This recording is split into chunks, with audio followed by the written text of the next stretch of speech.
नमस्कार, बड़ी बहस मध्य प्रदेश में आप सभी का बहुत बहुत स्वागत है। मैं हूं आपके साथ सौरभ त्रिपाठी। मध्य प्रदेश के पूर्व मुख्यमंत्री और कांग्रेस के सांसद दिग्विजय सिंह एक बार फिर से अपनी सोशल मीडिया पोस्ट को लेकर विवादों में घिर गए हैं। इस बार उन्होंने कांवड़ यात्रा और नमाज पढ़ते हुए लोगों की दो तस्वीरें साझा करते हुए लिखा कि एक देश दो कानून। इस एक लाइन और दो तस्वीरों ने प्रदेश की राजनीति को गरमा दिया है। बीजेपी ने इसे हिंदू भावना को आहत करने वाला बताया है और दिग्विजय सिंह पर धार्मिक ध्रुवीकरण का आरोप लगाया गया है। प्रदेश सरकार के मंत्री विश्वास सारंग ने दिग्विजय सिंह की तुलना जाकिर नाइक से करते हुए कहा कि दिग्विजय सिंह पूरी तरह से मौलाना बन चुके हैं। वे आतंकवादियों की पैरवी करते हैं और सैनिकों पर सवाल उठाते हैं और अब कांवड़ यात्रा जैसे सनातन परंपरा को निशाना बना रहे हैं। भाजपा नेताओं का कहना है कि दिग्विजय सिंह का ये पोस्ट सिर्फ धार्मिक भावना को ठेस पहुंचाता है, बल्कि देश की सामाजिक एकता को भी तोड़ने का प्रयास। दरअसल दिग्विजय सिंह ने देर रात अपने आधिकारिक फेसबुक पेज पर दो तस्वीरें साझा की। पहली तस्वीर सड़क पर चलती कांवड़ यात्रा की भीड़ और दूसरी तस्वीर सड़क पर नमाज अदा करते लोग। साथ ही कैप्शन लिखा कि एक देश दो कानून। हालांकि उन्होंने सीधे तौर पर धर्म पर टिप्पणी नहीं की है, लेकिन तस्वीरों की तुलना से सोशल मीडिया पर बहस छिड़ गई है। राजनीतिक विश्लेषक का मानना है कि ये पोस्ट जानबूझकर किया गया है, पोलराइजिंग कंटेंट है और जिससे आगामी चुनाव में धार्मिक भावनाएं उभारी जा सके। दूसरी ओर कांग्रेस खेमे का कहना है कि यह सवाल मौलिक अधिकार और सड़कों पर धार्मिक प्रदर्शन को लेकर नीति निर्धारण का है। आज इसी मुद्दे पर विस्तार से चर्चा करेंगे, लेकिन उससे पहले सियासी बयानबाजी सुनवाते हैं, फिर इसके बाद करेंगे बड़ी बहस। दिग्विजय सिंह जी का मंतव्य उसमें सीधा सीधा ये है कि बाबा साहब अम्बेडकर का जो संविधान है वो सब पर लागू हो और ये सब चीज़ें एडमिनिस्ट्रेशन को इतने पावर होता है कि समझाइश से ये सब कर देती है, लेकिन उसमें लठ चलाने की या लोगों को प्रताड़ित करने की आवश्यकता नहीं होती है। कुल मिला के है। और टीवी पे मैंने बहुत से चैनल्स पे ये देखा है कि जो कांवड़ यात्रा के बीच में गाड़ी वाले आ गए, फंस गए, उनकी गाड़ियां तोड़ दी गई। तो मैं समझता हूँ कि ये सब चीज़ें अभी नहीं होना चाहिए और एक कानून है बाबा साहब का, उसमें सबके साथ एक जैसा बर्ताव हो, ये उनका मंतव्य है। मौलाना दिग्विजय सिंह केवल सनातन का विरोध करते हैं। कांवड़ यात्रा जैसी पावन पर्व को भी वो विवादास्पद करना चाहते हैं, पर उनसे और कुछ अपेक्षा नहीं है। जाकिर नायक के महिमा मंडन करने वाले, आतंकवादियों को संरक्षण देने की बात करने वाले, हर सेना के ऑपरेशन पर विवाद खड़ा करने वाले, पाकिस्तान परस्ती की बात करने वाले, तुष्टीकरण को आगे बढ़ाकर राजनीति करने वाले दिग्विजय सिंह से और कुछ अपेक्षा भी नहीं है। दिग्विजय सिंह जी हर समय हिंदू धर्म का, हिंदू धर्मावलंबियों का और हिंदू साधु संतों का और हिंदू त्योहारों का अपमान करते आए हैं। इसीलिए तो उन्हें मौलाना दिग्विजय सिंह कहा जाता है। भगवा आतंकवाद जैसी शब्दों को इजाद करके उन्होंने ही सनातन को इस दुनिया में बदनाम करने का काम किया। पर मैं दिग्विजय सिंह जी से कहना चाहता हूँ, हिंदू और सनातन धर्म के किसी भी त्योहार पर यदि इस तरह की टिप्पणी होगी तो ये सहन नहीं किया जाएगा। दिग्विजय सिंह जी को चाहिए कि इस पूरे मामले में वो माफी मांगे।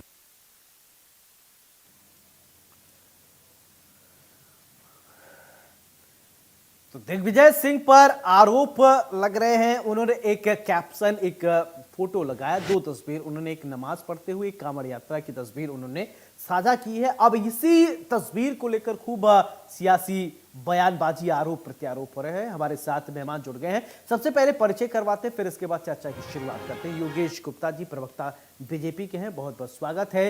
हिमानी सिंह है हमारे साथ, प्रवक्ता कांग्रेस के, बहुत बहुत स्वागत है। और भगवती शुक्ला जी हैं, अध्यक्ष हैं राष्ट्रीय सनातन सेना के, बहुत बहुत स्वागत है आप तीनों खास मेहमानों की। चर्चा की शुरुआत भगवती शुक्ला जी मैं आपसे करना चाहूंगा, बिना किसी राजनीति से, क्योंकि जो दिग्विजय सिंह ने एक पोस्ट जारी किया है और पोस्ट में दो तस्वीर उन्होंने दिखाया है, एक हिंदू कांवड़ यात्रा और दूसरा उन्होंने नमाज पढ़ते हुए सड़कों पर दिखाया है और उसको लेकर ज्यादा तो उन्होंने कुछ बोला नहीं, लेकिन सियासत इस तस्वीर के कई मायने निकाले जा रहे हैं। सबसे पहले भगवती शुक्ला जी, आप कैसे देखते हैं इस पोस्ट को? प्रतिक्रिया प्लीज।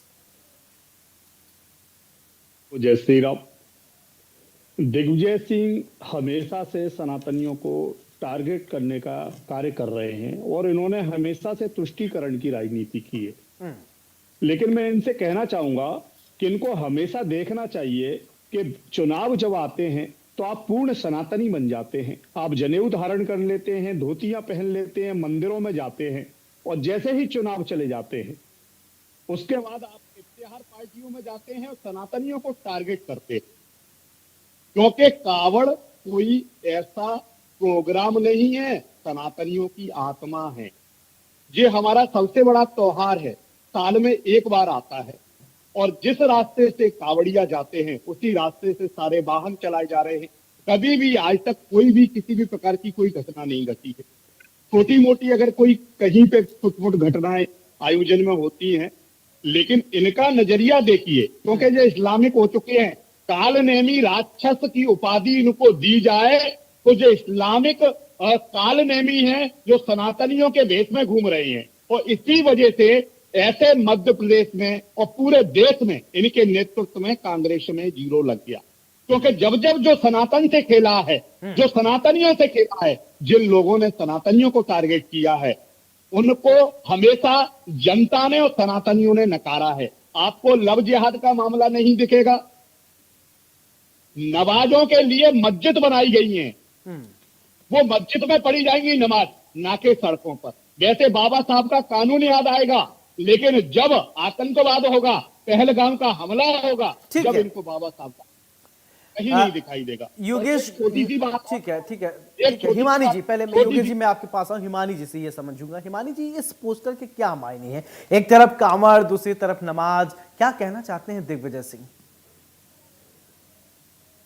पहले तो सभी पैनल में बैठे सभी लोगों को मेरा नमन और दर्शकों को मेरा नमस्कार। बिल्कुल, पहले तो इस ट्वीट का मतलब समझ लेते हैं, फिर भगवती जी ने जो सवाल उठाया उनके बातों के जवाब दे देती हूँ कि इस ट्वीट का मतलब है कि उसमें आपने पूरा नहीं बताया। पहली बात तो वो ट्वीट किसी और ने किया था, दिग्विजय सिंह जी ने उसको सिर्फ शेयर किया है और उसका कैप्शन ये है कि वो नमाज जो लोग पढ़ रहे थे उनको एक पुलिस वाला लात मार रहा था। तो उन्होंने ना तो सनातनियों को टारगेट किया है, ना ही कांवड़ यात्रा को टारगेट किया है। उन्होंने ये कहा है कि हमारे हिंदू धर्म में जो त्योहार होते हैं और कभी कोई ऐसी टेम्परेरी रूप से व्यवस्था की जरूरत होती है तो हम सभी देशवासी अपनी सड़कें, अपने घर, अपने दिल सब खोल देते हैं। चाहे वो नवरात्रि के गरबे होते हैं, चाहे कांवड़ यात्रा होती है, सड़कों पर स्टॉल लगाकर कांवड़ियों की सेवा करते हैं। कहीं भी गुजरते हैं तो रुक जाते हैं उनके लिए कि पहले वो लोग निकल लें, क्योंकि जो काम हम नहीं कर पा रहे, जो साधना हम नहीं कर पा रहे, वो लोग वो कर रहे हैं, तो हम जो सहयोग कर सकते हैं वो करें। तो ये भावना जो है, ये एक हर सनातनी की, हर एक देशवासी की भावना होनी चाहिए। तो अगर कहीं टेम्परेरी रूप से कोई व्यवस्था में ऐसा कुछ हो कि किसी को समय आ जाए और वो मस्जिद तक ना पहुंच पाए, उसने ट्रेन में नमाज पढ़ ली, वो अगर मस्जिद पूरी भर गई, जुमा है या कोई भी उनका त्योहार है मुस्लिम धर्म का, और वो लोग सड़कों तक बाहर निकल के आ गए, तो इसमें क्यों देश का सौहार्द खराब हो जाता है इस घटना से? हमारे हिंदू धर्म का जब हम कोई दान दक्षिणा करते हैं तो हमारा पर्पस होता है कि हमारे पास जो अर्थ है हम उसका प्रयोग जो है दूसरे भक्तों के सहयोग के लिए कर सकें, और वो लोग हमारे माध्यम से अगर पूजा पाठ कर पाए तो वो सहयोग होगा। और ये नियम जो है सनातन धर्म का नियम है, ये दूसरे धर्मों का अगर हम क्यों खत्म कर देते हैं कि अगर कोई अपने ईश्वर की इबादत कर रहा है और हम थोड़ी देर के लिए उसको सहयोग कर देंगे तो उसको पुलिस वाले लात मार रहे हैं नमाज पढ़ते हुए, और भारतीय जनता पार्टी के लोग और सरकार में बैठे हुए लोग उसके ऊपर कोई कार्रवाई नहीं करते हैं, उसको सहयोग करते हैं, उसके पक्ष में बयान देते हैं। तो ऐसे ही एक देश में दो कानून क्यों चलते हैं? अब मैं भगवती जी की बात का जवाब दे देती हूँ, बीच में आपको कमेंट करने की जरूरत नहीं है, ना डिबेट खराब होगी, मैं भी आपके बीच में बोल सकती हूँ कि आपको शायद जानकारी नहीं है, बहुत सारी ऐसी घटनाएं होती हैं जब रोड पे चल रहे होते हैं तो कांवड़ियों के एक्सीडेंट हो जाते हैं। कई बार उत्तर प्रदेश से और कई जगहों से खबरें आती हैं कि किसी बड़े वाहन ने कुचल दिया, कि कुछ ऐसी घटना हो गई। सेवा जो होती है लोगों के द्वारा की जाती है उसमें कोई कमी नहीं होती, लेकिन हादसे होते हैं इसकी वजह से, क्योंकि जो सड़कें रात को चल रहे हैं, कोई ड्राइवर पिए हुए हो सकता है, कोई किसी भी तरीके से उनसे कांवड़िए गुजर रहे होते हैं और बहुत सारी दुर्घटनाएं हर साल होती हैं। शायद आप के जो वो है आपको पता नहीं होगा, शायद आपका जो मतलब आपका जो वोकेबलरी का ज्ञान है या इतिहास का ज्ञान है बहुत ज्यादा बीच बीच में से डिलीटेड है कि जो दिग्विजय सिंह जी हैं वो राघोगढ़ राजघराने से हैं, सनातनी हिंदू हैं और राघोगढ़ परिवार राघोगढ़ मंदिर के नाम से जाना जाता है और साल भर सेवा में रहते हैं। आपको साबित करने की जरूरत नहीं है हमें, कि हम आपको नहीं साबित करेंगे कि कौन, ये व्यक्तिगत आस्था की बात है। आप धर्मगुरु के नाम पर बैठे हैं पर आप राजनीति से कुछ ज्यादा ही वो है। मुझे लगता है आपको बीच में बोलना चाहिए, क्योंकि इस तरह से अगर ये भी बोलेंगे फिर मैं बीच में बोलूंगी तो डिबेट खराब होगी। मुझे लगता है कि इसके मामले में इंडियन न्यूज के एंकर को बीच में हस्तक्षेप करना चाहिए कि ऐसे डिबेट नहीं की जा सकती है। नहीं ठीक है, आप अपने बारे में बोलिए। मैं तो सुन रहा था, मैं तो आप लोगों को पूरा मौका दे रहा था, अपनी बात पहले रख लीजिए, फिर इसके बाद डिबेट को। और अभी तो सिर्फ प्रतिक्रिया ले रहा हूं, अभी तो मैंने कुछ बोला नहीं। योगेश जी एक प्रतिक्रिया, अभी तो सिर्फ प्रतिक्रिया। ठीक है, बीच में मैं टोकूंगा ना मैडम, मैं अभी तो डिबेट आगे बढ़ी नहीं, अभी तो प्रतिक्रियाएं आ रही है, अभी तो प्रतिक्रियाएं आ रही है, इसलिए मैं सुन रहा था आप लोग विजन क्या है, अभी तो मैं सिर्फ सुन रहा था।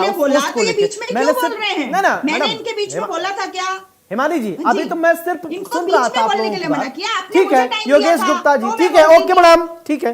योगेश जी, दिग्विजय सिंह के इस ट्वीट को आप कैसे देखते हैं, और उसको उस पर क्लैरिफिकेशन दे रही थी हिमानी सिंह जी, उसको कैसे आप देखते हैं? देखिए सौरभ जी, दिग्विजय सिंह जी की राजनीति का आधार ही तुष्टीकरण। 78 वर्ष की आयु वो पूर्ण कर चुके हैं और अगले साल उनका 2026 में राज्यसभा का कार्यकाल भी खत्म होने वाला है। और मैं समझता हूं कि कांग्रेस पार्टी अब उनको दोबारा से तीसरी बार राज्यसभा नहीं भेजेगी। तो दिग्विजय सिंह जी जाते जाते कांग्रेस पार्टी के तंबू में वो कील ठोक कर जा रहे हैं कि लोकसभा में जो 29-0 का रिजल्ट उनको मिला है, उसके बाद वो विधानसभा में भी कांग्रेस का सफाया देखना चाहते हैं। मंशा उनकी यही प्रकट होती है स्पष्टता। उसका कारण है कि दिग्विजय सिंह जी को बढ़ता हुआ मध्य प्रदेश नहीं दिखता, दिग्विजय सिंह को हमारी माँ बहन बेटियों का सशक्तिकरण नहीं दिखता, दिग्विजय सिंह जी को हमारे अन्नदाता का सम्मान नहीं दिखता, दिग्विजय सिंह जी को आज मध्य प्रदेश के 2 बड़े शहर स्वच्छता सर्वेक्षण में आए वो नहीं दिखता है, दिग्विजय सिंह जी को भोपाल देश की सर्वश्रेष्ठ राजधानी आई है वो नहीं दिखती, लेकिन उनको दिखता है बांटो और राज करो। कहने का तात्पर्य यह है कि दिग्विजय सिंह जी भूल जाते हैं जब अल्पसंख्यक वर्ग का मातमी जुलूस निकला था अभी हाल ही में, हडवा उज्जैन और बुरहानपुर की जो घटनाएं हुई थी उन पर दिग्विजय सिंह जी की चुप्पी सवालिया निशान उठाती। और वहीं दूसरी तरफ एक कांवड़ यात्रा जो श्रावण मास का पवित्र महीना है, भगवान महादेव की भक्ति में लीन होकर अगर कमंडल में जल भरकर श्रद्धालु जा रहे हैं, उस पर दिग्विजय सिंह जी को आपत्ति होती है। रही बात एक देश दो विधान, 2 संविधान का विरोध तो सदैव हमारे स्वर्गीय श्यामा प्रसाद मुखर्जी ने किया था, उसी के अनुरूप भारतीय जनता पार्टी शासित नरेंद्र मोदी जी की सरकार ने धारा 370 35 से कश्मीर से खत्म कर आज कश्मीर भारत का अभिन्न अंग है, जबकि इसके पहले कश्मीर भारत में रहते हुए भी हम भारत का नहीं। तो भारत तो निश्चित रूप से भारतीय जनता पार्टी की सरकार डॉक्टर बाबा साहब अंबेडकर के संविधान के अनुरूप न केवल सरकार चला रही है बल्कि सबका विकास, सबका विश्वास और सबका साथ लेकर चल रही है। वहीं दिग्विजय सिंह जी ये तुष्टीकरण की राजनीति से बाज नहीं आ रहे हैं और ठीक है, इसका जवाब ले लेता हूं। ठीक है, इस प्रकार के हिमानी जी, ठीक है हिमानी जी, ठीक है हिमानी जी, दिग्विजय सिंह पर हमेशा से आरोप लगते रहे कि वो तुष्टीकरण की राजनीति करते हैं। भगवा आतंकवाद कभी एक बार उन्होंने बोला था, बहुत बवाल हुआ, उसके बाद उन्होंने माफी भी मांगी, क्लैरिफिकेशन भी दिया, और फिर इस तरीके की बातें क्यों दिग्विजय सिंह ऐसी बातें करते हैं ताकि आम जनमानस और सनातन के लोग सबसे ज्यादा आहत हो जाते हैं, आरोप जो उन पर लगते हैं। जिन लोगों की राजनीतिक संजीवनी ही सांप्रदायिकता हो, वो लोग अगर आरोप लगाएं तो उसको इतनी गंभीरता से नहीं लेना चाहिए। देखिए, धर्म जो होता है व्यक्तिगत आस्था का विषय होता है। आप हम सभी यहाँ पर जो बैठे हैं सब सनातनी हैं और अपने अपने धर्म का पालन बहुत अच्छी तरीके से हम करना जानते हैं। लेकिन यहाँ बात हो रही थी, ये जो बात को डाइवर्ट करने का काम किया जा रहा है। अब अगर आप बात करें सबका साथ सबका विकास, तो उस सब में क्या वो परसों हरदा वाले जो प्रदर्शनकारी थे, जो एक संवैधानिक अधिकार है प्रदर्शन करने का, अपनी बात रखने का, कर रहे थे, उनके साथ जो बर्बरता की गई, क्या उनमें का साथ सबका साथ नहीं था? जब अगर पर दिग्विजय सिंह जी अगर वहां पहुंच गए उन लोगों का हाल जानने के लिए, एक बच्चों तक को मारा गया, तो इनको आपत्ति हो गई। अब अगर उन्होंने ये बोल दिया तो इन उनके जो सबके साथ में ये लोग शामिल नहीं है, तो वो फिर तुष्टीकरण हो गया। तो इस तरह के आरोपों को बहुत गंभीरता से लेने की जरूरत नहीं होती है। जब सरकार जो कई मैटर्स पर घिरती नजर आती है, तो वो अपनी राजनीतिक संजीवनी प्राप्त करने के लिए, जैसे कि वो जादू था ना एक मूवी में, जो धूप से एनर्जी लेता था, इस तरह की एनर्जी मिलती है इस तरह के सांप्रदायिक बातें करके। और जो अपना मुख्य मुद्दे हैं जो सरकार के करने के काम है, कि जहां अतिवृष्टि हो गई है इस बार, जहां जिन जिलों में सोयाबीन की बोनी तक नहीं हो पाई है, उन जिलों के लिए क्या विजन है, जो बार बार ये लोग जो इन्वेस्टर सबमिट करते हैं उसका क्या रिजल्ट आ रहा है, जिसमें हजारों करोड़ों रुपया खर्च हो रहा है, उसका क्या, उन सब चीजों से ध्यान भटकाने के लिए आप बेरोजगारों का नाम बदल देते हैं, आकांक्षी युवा रख देते हैं, पर फिर भी वो आकांक्षी युवाओं को भी बेरोजगार नहीं दे पाते हैं। उन सब चीजों से ध्यान भटकाने के लिए इस तरह की राजनीतिक संजीवनी लेने का काम भारतीय जनता पार्टी करती है। छोटे छोटे ट्वीट से प्रदेश में बहुत बड़ी बड़ी समस्याएं हैं, बहुत चीजें करने के लिए। मैंने पहले ही कहा कि कांवड़ियों के प्रति हम सभी की आस्था है। हम सब अपनी गाड़ियां साइड में रोक देते हैं अगर कोई कांवड़िए निकल रहे होते हैं। हम सभी वो टेंट लगाते हैं, कैंप लगाते हैं उनकी सेवा के लिए, जिससे जो बन पड़ता है, जिसकी जैसी तन मन धन से जो सुविधा होती है वो सब कुछ करते हैं। पर इनके सबके साथ में कांवड़िए चलते हैं तो पैरों में छाले पड़ जाते हैं, इंजर्ड हो जाते हैं, बहुत मेहनत करना पड़ता है, इतने दूर तक जाते हैं, वो कंधे पर लेकर चलते, बहुत मेहनत का ये काम होता है। चलिए ठीक है, भगवती शुक्ला जी कुछ कहना चाह रहे हैं, बोलिए, फिर इसके बाद योगेश जी मैं आपके पास आऊंगा क्योंकि आप काउंटर कुछ करना चाह रहे थे हिमानी जी की बात पे। बोलिए शुक्ला जी, क्या कह रहे हैं आप? जैसे हमारी बहन बता रही थी कि भाई बोवनी का समय है, सरकार पे और भी मुद्दे हैं, तो भाई मुद्दे दिग्विजय सिंह को देखें। दिग्विजय सिंह सर, आप शायद भूल गए भगवती जी, आप धर्म की तरफ से बैठ रहे हैं, आप राजनीति पे डिबेट के जवाब देने लगे। अरे उनको बोलने नहीं दे रही हैं आप बोलने नहीं दे रही हैं। आप बोल रही थी, नहीं आप बोल रही थी, वो सुन रहे थे। नहीं हिमानी जी, ये नहीं चलेगा। आप बोल रही थी, वो सुन रहे थे। समस्या अगली बार हिंदुत्व से इतनी समस्या है तो कम से कम खुलकर ये तो बोलिए कि धर्म परिवर्तित हो गया है। लव जिहाद को आप बढ़ावा दे ही रहे हैं, आतंकवाद के लिए आपने हमेशा फैलता हुआ धर्म पूछ के मारा गया। उसमें आपके भाई लक्ष्मण सिंह पार्टी से निकाले जाते हैं जो आपसे सहमत नहीं होते, क्योंकि वो समझ चुके थे कि जो सनातनी नहीं, सनातनी काल नेमी इस्लामिक के रूप में कार्य कर रहे हैं। इनको हिंदुओं से नफरत है, इनको भगवान से नफरत है, इनको धर्म से नफरत है, इनको केवल भगवाए हिंद चाहिए, गजवाए हिंद चाहिए। वो दिग्विजय सिंह जी, आपके रहते कोई भी सनातनी आपके सपनों को पूरा नहीं होने देगा। कांवड़िया की यात्रा हमारी आस्था है। मान जी आऊंगा, सुन लीजिए। हर सनातनी का फर्ज है कि अपने धर्म के प्रति, सबसे बड़ा मुद्दा देश में लव जिहाद का है। दिग्विजय सिंह ने एक बार भी नहीं बोला। महाकाल में जो सवारी निकाली गई जबरदस्ती ताजिए को लेकर महाकाल की ओर घुसे जा रहे थे, उस समय इनका कोई बयान नहीं आया। भगवान राम का निशान मांगते हैं, राम मंदिर का मांगते हैं, राम सेतु को तोड़ना चाहते हैं। अफजल खान को बचाने के लिए इसी कांग्रेस ने लेटर लिखे थे। आतंकवाद का साथ देने वाली कांग्रेस है, इसीलिए पूरे देश में जीरो हो गई है। और सनातनियों से खेलोगे तो दिग्विजय सिंह जी अगली बार पार्षद नहीं बनोगे, वैसे भी उम्र हो गई, फूके हुए बल्ब हो आप। और सनातनियों ने जिसको दुकारा है उसको किसी ने नहीं। चले ठीक है हिमानी जी, अब देखिए भगवती जी कह रहे हैं कि फूके हुए बल्ब हो।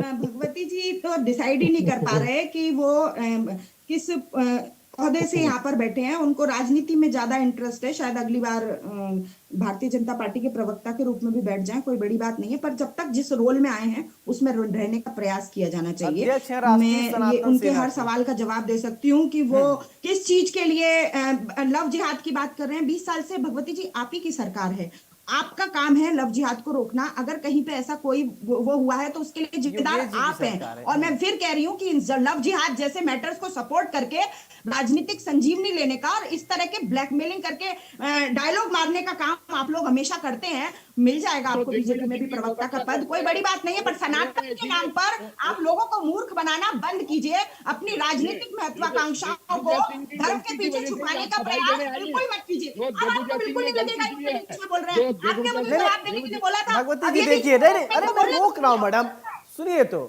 भगवती जी, सुनिए इनको, मैडम को सुनिए, सम्मान कीजिए। उसी की वजह से सभी लोगों को तो बताया नहीं, गया वो है। उनको सम्मान देना आता नहीं है। अरे वो नहीं नहीं, सनातन का सिर्फ मैं और मीडिएटर हूँ, सनातन मैं की रुकूंगा ना, मैं संस्कृति रुकूंगा। भगवती जी और प्लीज, सनातन ठीक है, की जल्दी अपनी संस्कार बात में रखिए, इतना भी टाइम नहीं नहीं है है। डिबेट में मैडम, सम्मान जल्दी अपनी करना बात नहीं रखिए। जानते हैं वो। उनके लिए अब जल्द हमको सनातन बताना सिर्फ है आपको। राजनीतिक महत्वाकांक्षाओं की प्राप्ति का साधन है और सिर्फ उसी के लिए वो लोग यहाँ पर आए हैं। इस तरह का लक्ष्मण सिंह जी छद्म वेश भाई धारण उनसे करके, संतुष्ट काल नहीं नेमी है। का वेश ठीक धारण है, करके खुद यहाँ चलो, बैठे हैं अब वो और दूसरों दिग्विजय पर जी आरोप काल नेमी लगा कह रहे रही हैं, हैं। आप पता जी। नहीं किसको काल नेमी कह रही है। भगवान जरी, योगेश जी कुछ बोले। मैं भगवती जी को काल नेमी कह रही हूँ। मैं भगवती जी को काल नेमी कह रही हूँ। ले उनके भाई लक्ष्मण मैं सिंह जी भगवती जी को उनसे काल नेमी संतुष्ट कह रही हूँ। अच्छा, जो भगवती जी भगवा काल नेमी हो बोलकर गए। राजनीतिक अच्छा अपनी। योगेश जी, आप जी, बोले, अरे इसका जी, जवाब लूंगा। भगवती जी जी। आप काल नेमी हो रहे हैं, इसका जवाब लूंगा, लेकिन योगेश जी पहले आप बोलिए, कुछ कह रहे थे आप। देखिए, मेरा ये कहने का तात्पर्य है कि दिग्विजय सिंह जी के बारे में जो साथी प्रवक्ता ने जो स्पष्टीकरण दिया, तो स्पष्ट रूप से दिग्विजय सिंह को ये इस प्रकार की पोस्टों को शेयर करने की आवश्यकता क्या है। इसका सीधा सीधा मतलब यह है कि इनके युवराज निरंतर सनातन का अनादर करते हैं, प्रभु श्री राम लल्ला के अस्तित्व को नकारते हैं, उनकी मूर्ति स्थापना के निमंत्रण को ठुकराते हैं, वहीं दूसरी तरफ रोजा इफ्तार में शिरकत करते हैं। जो दिग्विजय सिंह के 10 साल के शासन के कुछ बिंदु आपको बताएं। दिग्विजय सिंह के शासन में प्यारे मियाँ, फलाने मियाँ, ढिकाने पठान, फलाने पठान, इनकी भरमार। और मध्य प्रदेश में जब से 20 साल में भारतीय जनता पार्टी का शासन आया, ना तो कोई पठान है, ना कोई मियाँ है, ना कोई डिया है, सीधे कानून का डंडा चलता है। तो फरहान वाला जो मामला हुआ है, जो आज तक प्रमुख समाचार पत्रों की खबरें बना हुआ है लव जिहाद को लेकर, दिग्विजय सिंह जी ने क्या बोला उसके बारे में? तो दिग्विजय सिंह जी निश्चित रूप से एक अल्पसंख्यक वर्ग के वोट हासिल, और उनको मिलते भी उसी वर्ग के वोट, और इनसे अल्पसंख्यक वर्ग के लोग भी दुखी हैं कि इनके कारण हम अपने देश से अपनापन खोते जा रहे हैं। कई ऐसे मेरे मित्र हैं अल्पसंख्यक वर्ग के जो दिग्विजय सिंह जी के कृत्यों से दुखी हैं। तो निश्चित रूप से इनसे ना बहुसंख्यक वर्ग खुश है, ना अल्पसंख्यक वर्ग खुश है, और इनके राजनीतिक संन्यास का पट्टाक्षेप बहुत जल्दी 2026 में हो जाए। अच्छा हिमानी जी, एक बात बताइए, दिग्विजय सिंह को हम लोग कहते हैं पूर्व मुख्यमंत्री हैं, पूर्व मुख्यमंत्री रहे हैं, उनके कुछ कार्यकाल की ऐसी बातें बताइए जिसको आप लोग आदर्श मानते हो, लेकिन बयानों को लेकर तो खूब वो चर्चाओं में रहते हैं, कुछ करे हो चाहे ना हो, लेकिन काम को ऐसे बताइए जिसको आज भी आप आदर्श मानते हो और उसको रूट मैप में अपने शामिल करते हो कि दिग्विजय जी ने ये काम किया था, मुख्यमंत्री रहे थे वो, ऐसा कुछ है क्या? मैं बेहतर बता सकता हूँ आपको। हाँ, नहीं, आपको जरूरत नहीं है, आप जो हैं वही बन के रहिए। एक रोल 3 रोल थोड़ी कर सकते हैं आप, सब कुछ आप ही कर लेंगे तो हम क्या करने आए हैं यहाँ पे।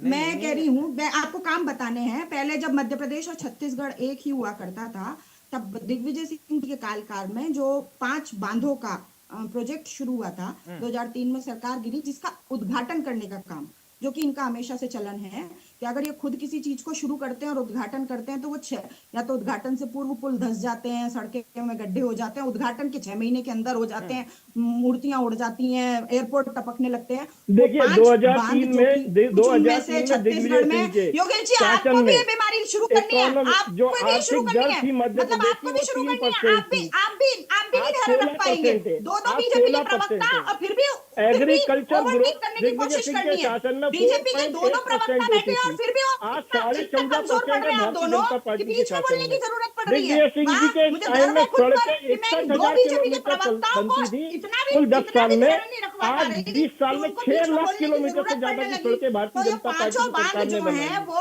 दिग्विजय चलिए सिंह ठीक जी है, के मैं शासन समझ गया, में आगे कमेंट देना दिग्विजय पड़ेगा। सिंह जी आज 11 और उसके बाद कार्यकाल में 20 बहुत साल लंबा से इनके बहुत शासन विस्तृत काल में चर्चा हो जाएगी, बहुत 2000 इतना वक्त में नहीं है मेरे पास।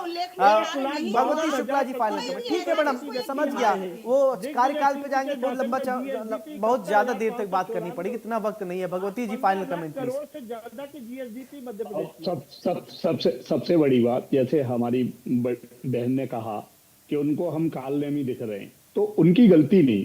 कांग्रेस की नीति जो उनके आत्म पटल पे है वो कहीं ना कहीं बाहर आएगी। उनको जो भगवा में है, जो सनातनी है, वो कालनेमी दिखेगा। लेकिन आप एक बात बताइए, वो नहीं दिखता हमको, वो दिखता है जो धर्मगुरु बन के बैठा है, भगवा चलो, धारण सुनिए, करके बैठा तो है मैं और राजनीतिक महत्वाकांक्षा पूरा कर नहीं रहा नहीं, है, नंबर धर्मगुरु इकट्ठे नहीं, करने ठीक का काम कर रहा है, है। धर्मगुरु वो लिखा है हमको क्या कालने कहीं, में लगता नाम है। तो नहीं लिखा, कालने में धर्मगुरु वो तो है जो नहीं। कुछ और होता है और कुछ और होने का दिखावा करता है, वो कालनेमी होता है। और वो आप हैं कि आप यहाँ पे कुछ और बनकर बैठे हैं जबकि आप कुछ और हैं। आप राजनीतिक व्यक्ति हैं। जल्दी से कंप्लीट कीजिए भगवती जी, फाइनल कमेंट। ठीक है, आप अपने बारे में मत बोलिए, ठीक है भीमानी जी सुनिए। 10 दिग्विजय सेकंड। सिंह के भाई लक्ष्मण सिंह जी ने, पार्टी ने उनको निकाल दिया अरे अपने माला जप लीजिए आप, उनके- सावन में मतलब भोलेनाथ के नाम उनके पे कि माला आप जप काल लीजिए, नेमी आप कहीं तो लोग जवाब ले भाई लीजिए ना, की माला किसी जप को आपने हैं। आरोप आप लगा दिया। आप लोगों को उससे अगर ऐसा लगता है कि और दिग्विजय सिंह का नाम जपकर आप लोगों को मोक्ष मिल जाएगा तो जपिए।